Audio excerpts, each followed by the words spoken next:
Hey YouTube family, hope you guys are all doing well. Welcome to the video that I wasn't planning on doing whatsoever.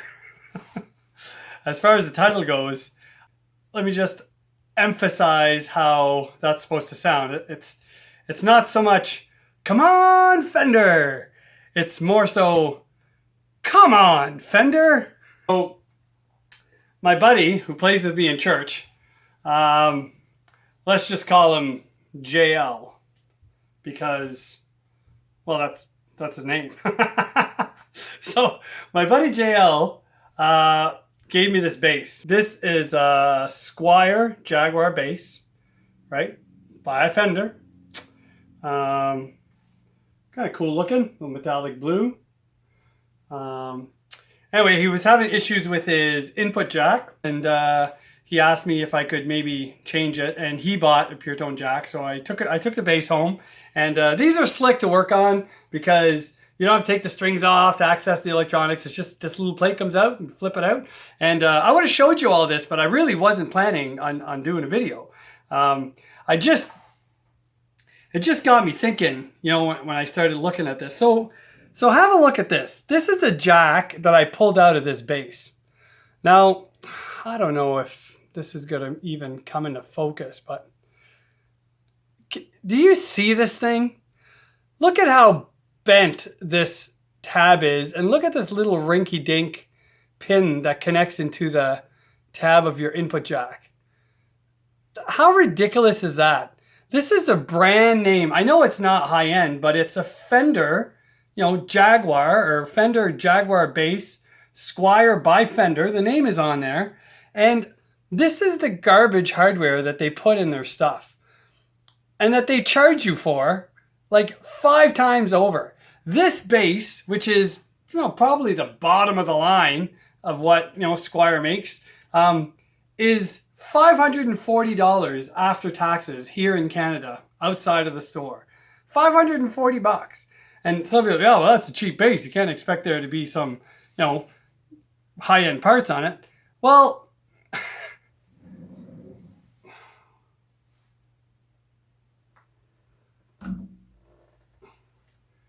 here's my totally stock Musi Fusion. You guys in the US get these for like $390. Here in Canada, they're like $485. Look at the paint job on this. All right? That's just one of the ones I have. This is a real 5-way blade switch. These are full-size pots. This is a pure tone style jack inside here. Locking tuners, bone nut, stainless steel frets. These tuners are staggered, by the way. Roasted maple neck. Oh, body contours. Huge trem block in the back. Wicked saddles, like super nice. Perfectly set up. Split pots, right, to split these humbuckers. These humbuckers are still stock because they're so good, I don't have to change them. This is what you get for $485. All right? This is what you get. Whether the name is Musi or whether it's Fender, if these guys can do this for $500, Fender can too. They've been in business longer than Musi. They should have the ability to put out a $500 guitar with Fender quality parts on them. They're all coming from the same place. So look, this is the Fender jack. Look at this thing. Can you see how thin that tab is? Look how easy it is to move. I can flick that thing back like nothing. When you put an input jack in there, or like a cable jack in there, watch this. Look. It's barely making contact. This thing is bent, right? And I think my friend tried to bend it, like took it apart and tried to bend it because he was having problems with it. And watch this. Watch this. If I just take my thumb like this, I don't even have to force it. Like there's nothing holding that in there. That's not Fender quality. Come on, Fender. You can do better than that. But somehow they get away with it. It's okay for Fender, you know, because they have custom shop models, and then they have like cheaper versions, and you know, but still expensive, like cheaper than custom shop, but still, you know, the American versions, and then they have like, by the time you get to these versions, it's okay for them to put like just totally crap parts on an instrument. And you know what, it really isn't. Because if these companies can put out guitars that are gig worthy, bone stock, Fender can do it too. You know what I mean? You should be getting a lot more for your money. Like, I went into my local Long & McQuaid. They had a Fender Mustang in there, and it has a 24-inch scale. So I wanted to try that. And it was a cool guitar. It played well. But then when you start looking at it, it has the super thin stamped saddles. It's got a really crappy bridge on it. It's got a plastic nut. It's got like fair tuners, non-staggered, no locking tuners. The finish is okay, I guess, right? And after taxes, that thing is $1,200. There's no way I'd pay that, because I'd have to change everything, right? I buy this guy, I have to change everything. I'd rather buy a Musi. I'm not advocating for them. Some people love them, some people hate them, but for your $500, you get $500 worth of stuff. If you want to upgrade that thing, it would be a killer guitar. Like, I don't know what you do to upgrade it. Probably maybe some pickups, maybe. But when you spend $500 with a Fender guitar, you have to upgrade everything. Like, everything. Like, really, if you were going to gig with this, you'd probably need a better pickup. These are dime-sized pots. There's lots of room in this cavity. There's no reason why Fender would put small little dime-sized pots in this cavity. And this, there's no excuse for this. This is terrible. This came out of my IYV. Like this one, right? I got a pure tone style jack in my IYV now. But look at this, and look at this. This is Fender. This is IYV.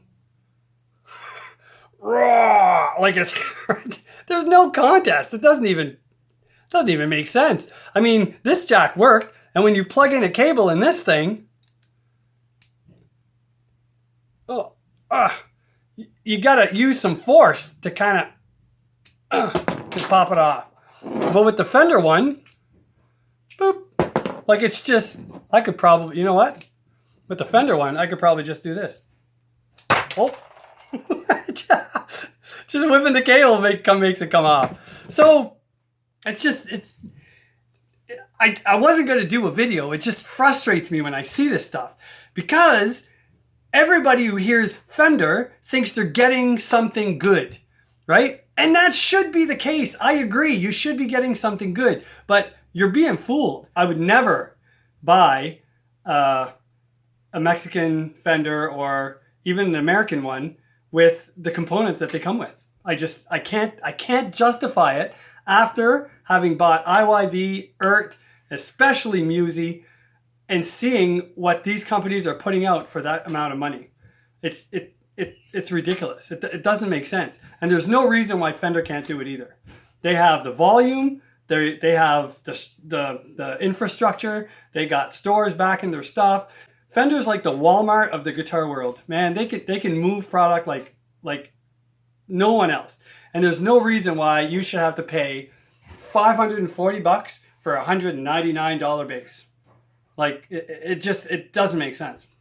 Anyway, I just, people who see the word Porsche think it's a good car. But if Porsche has a bunch of Honda Civic parts in it, it's not a Porsche. You know what I mean? Or if you put the Porsche logo on a Honda Civic, would you pay more money for it? I wouldn't. It's still a Honda Civic. But the point is that most people don't know the difference. If it says Fender on the headstock, it's good. If it says Musi on the headstock, it's no good. It's an overseas, no-name guitar. It's crap. But when you compare them side by side, fit and finish, hardware, electronics, playability, frets, neck, anyway. Proof's in the pudding. Sorry for the rant, guys, but that's just, when I see stuff like that in brand name guitars, it just drives me nuts how people are okay with it. Oh, it's fine. You know, I'll just change the jack. You shouldn't have to change the jack. It's a Fender. You paid almost $600 for it, right? You shouldn't have to change the jack. is my point. Shouldn't have to change tuners. You shouldn't have to upgrade the bridge. You know, the block in your trem should be good. It just drives me nuts, and I don't understand why that is. I'd love to buy a Fender, I would, but if I'm going to spend $1,500, it has to be at least as good as my Musi, at least. And from what I'm seeing on the floor of the music store, it isn't. I can't justify. And here in Canada, our stuff is more expensive, so I understand you guys in the US are probably like, whoa, relax, man. I can buy a nice Fender for $600. Well, that's great for you, but here in Canada, it sucks. As far as guitars go, and my Canadian friends there can back me up. But if I want to get anything close to what spec'd out like my M-Musi Fusion is, or my M-Musi Classic, like with roasted maple neck, bone nut, staggered locking tuners, you know, El Nico pickups, uncovered neck pickup, full-size tone pots, true tone, like, or pure tone jack. If I want to get anything spec'd out like that in a Fender here in Canada, I'm looking at minimum $1,500, and that's probably before taxes, minimum. And it's hard for me to justify spending that money when I can get that for $485 on Amazon. And don't get me wrong, you can mod them up, you can make these great, but my point is, they're a Fender. They should be great. $500 should get you $500 of guitar. It should be good. You should be able to gig with this thing. You shouldn't have to worry about the jack not making connection. Like, that's ridiculous. So anyway, that's it. You guys have yourself a great day. Buy the guitars that you love, but just keep in mind the name brand on the headstock does not mean that you're getting a quality instrument with quality parts. It's just, it is what it is. And it's super frustrating, and it doesn't have to be that way. So, come on, Fender. You guys take care and God bless.